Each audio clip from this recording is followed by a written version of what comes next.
ನಮ್ಮ ತಂದೆಯವರು ಒಂದು ವಾರದಿಂದ ಅನಾರೋಗ್ಯದಿಂದ ಬಳಲ್ತಾ ಇದ್ದಾರೆ. ಡಾಕ್ಟರ್ ಗುದ್ಗೆ ಅವರ ಆಸ್ಪತ್ರೆಯಲ್ಲಿ ಅಡ್ಮಿಟ್ ಆಗಿದ್ದಾರೆ.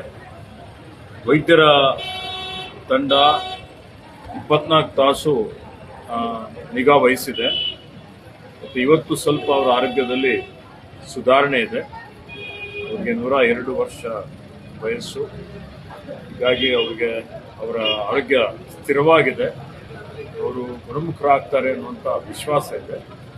ಅವರ ಅಭಿಮಾನಿಗಳೆಲ್ಲರೂ ಇವತ್ತು ಅವರ ಆರೋಗ್ಯದ ಬಗ್ಗೆ ಪ್ರಾರ್ಥನೆ ಮಾಡಲಿ ಅಂತ ಹೇಳಿ ವಿನಂತಿ ಮಾಡುತ್ತೇನೆ.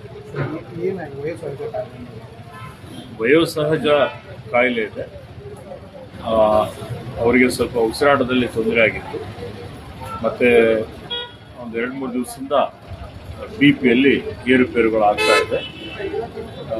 ವೈದ್ಯರು ಔಷಧಿಯನ್ನು ಕೊಟ್ಟಿದ್ದಾರೆ, ಅವರಿಗೆ ಚಿಕಿತ್ಸೆ ಕೊಡ್ತಾ ಇದ್ದಾರೆ. ಮತ್ತು ಇವತ್ತು ಬೆಳಗ್ಗೆಯಿಂದ ಸ್ವಲ್ಪ ಮಟ್ಟಿಗೆ ಸುಧಾರಣೆ ಇದೆ. ಅವರು ಗುಣಮುಖರಾಗ್ತಾರೆ ಅಂತ ಹೇಳಿ ವಿಶ್ವಾಸ. ಇಲ್ಲೇ ಟ್ರೀಟ್ಮೆಂಟ್ ಮಾಡ್ತಾ ಇದ್ದಾರೆ. ಹೆಚ್ಚಿನ ಚಿಕಿತ್ಸೆಗಾಗಿ ಏನಾದರೂ ಇಲ್ಲ, ಹೆಚ್ಚಿನ ಚಿಕಿತ್ಸೆ ಅವಶ್ಯಕತೆ ಇಲ್ಲ.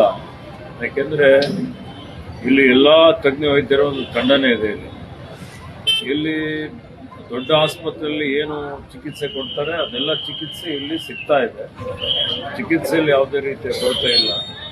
ಹೀಗಾಗಿ ಇಲ್ಲಿ ಅವರಿಗೆ ಚಿಕಿತ್ಸೆ ಮುಂದುವರಿಸಲಾಗುತ್ತೆ.